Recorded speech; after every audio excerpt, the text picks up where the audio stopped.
Hi, my name is Shana Miles, and you're watching Don't Show the Tapes.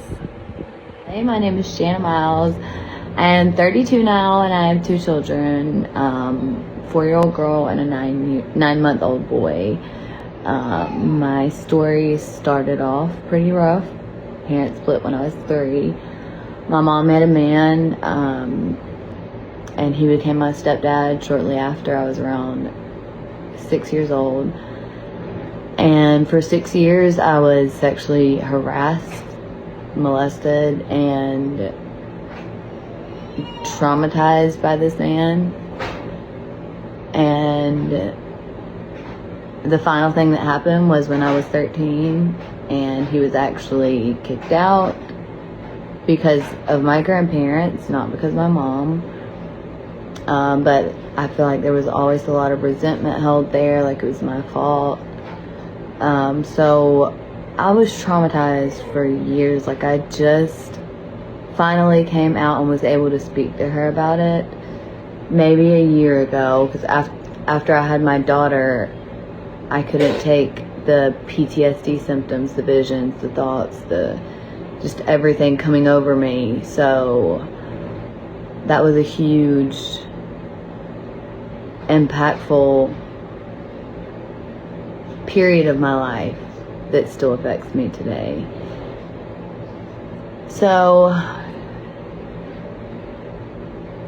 then when I got older, around 14 to around 16, my mom would leave for days at a time to go on trips, and because she worked, and we would be, my sister and I, she was only 11 months older than me, would be left home alone, and our house would be like the gang house. Everyone would come over and smoke, and we lived in South Atlanta, and everyone would just come over and smoke and have a good time. And I can't tell you the number of times we would see headlights pull up, and everyone that was at the house would take off out the back door, and it was crazy.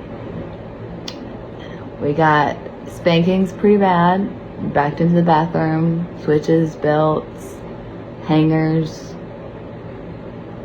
hands, anything you could think of. She would back us into the bathroom, put my dog outside because he wouldn't let her spank us, and then whoop the crap out of us.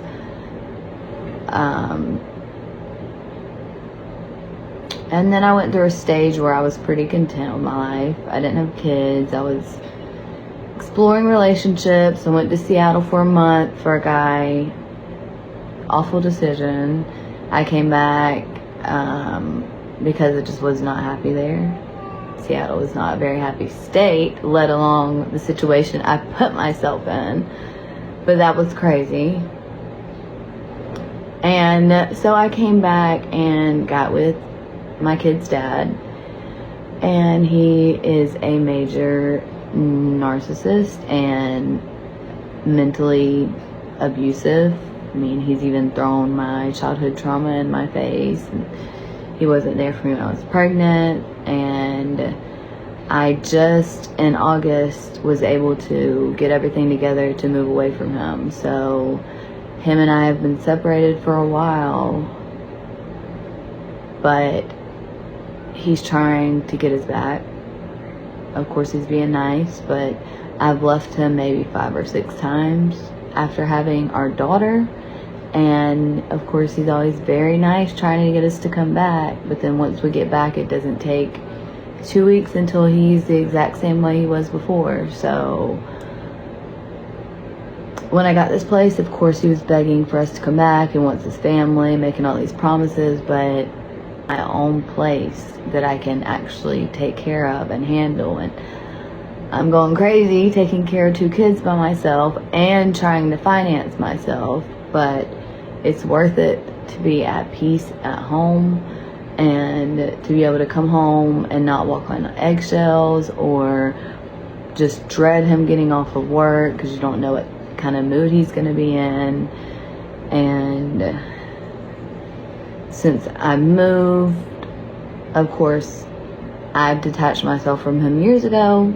He didn't. So, of course, he's not ready to move on. But when I moved, I was ready. I was ready to feel love because I give so much love. So I have dated a couple different guys, and he's got into it with them. They've got into it with him, and it's been such turmoil because I feel like the guys that I'm dating, I'm finding the same guys that are like my kid's dad, I'm meeting them and they're acting like they're such nice guys and like getting me to fall for them. And then after a few weeks, it's like, oh my God, you are manipulating the crap out of me. You are just like my ex. And why would I leave my kid's father, who is taking care of us financially at least, for another guy that isn't my kid's father that treats me the same way? No, that's not going to happen. So at this point, I will be staying here. It's not the safest area. It's not the safest place. But I think it's what's best for my sanity and what's best for my mothering to be here.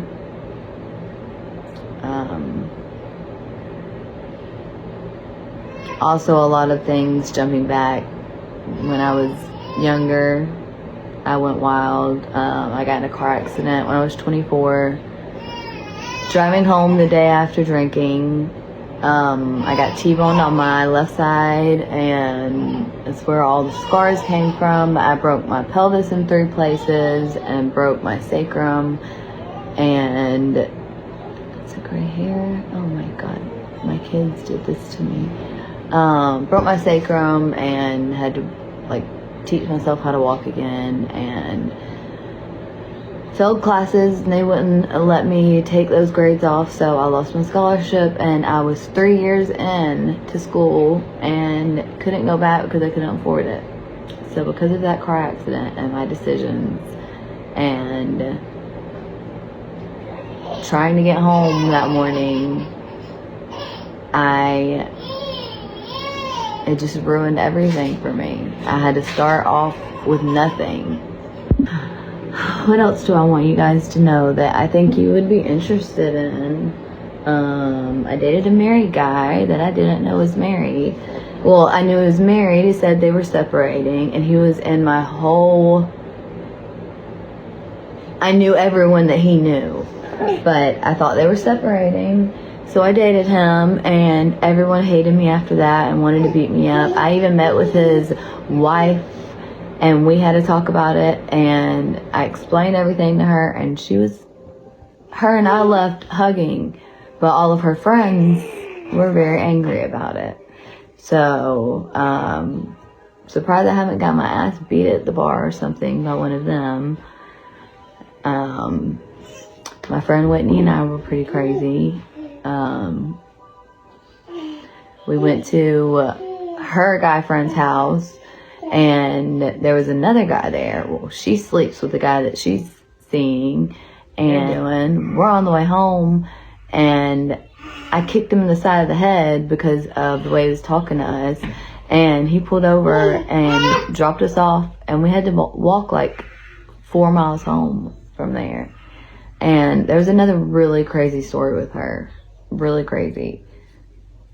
We almost got arrested because someone that was with her guy friend, the police came up and he had a warrant, and they pulled us over, and the lady that was driving, which was his friend, had needles on her, so they put us all in the back seat, and the cop was like, where do y'all want to go? Because he was taking that lady to jail, and we're like, we want to go home. And he's like, I'm not taking you all the way home, because we were in mid-Atlanta. So he took us to Cleveland Avenue to the Kmart. It's 6 o'clock. The Kmart closes at 8. Neither one of us have a car, and we are just stuck there. We stayed there for an hour and got a ride from there to the liquor store. Got a ride from the liquor store to my exit, and then walked all the way home. Anyways, my life has been very, very hectic, very, very crazy, and would be a very fun story to share. So please get back to me.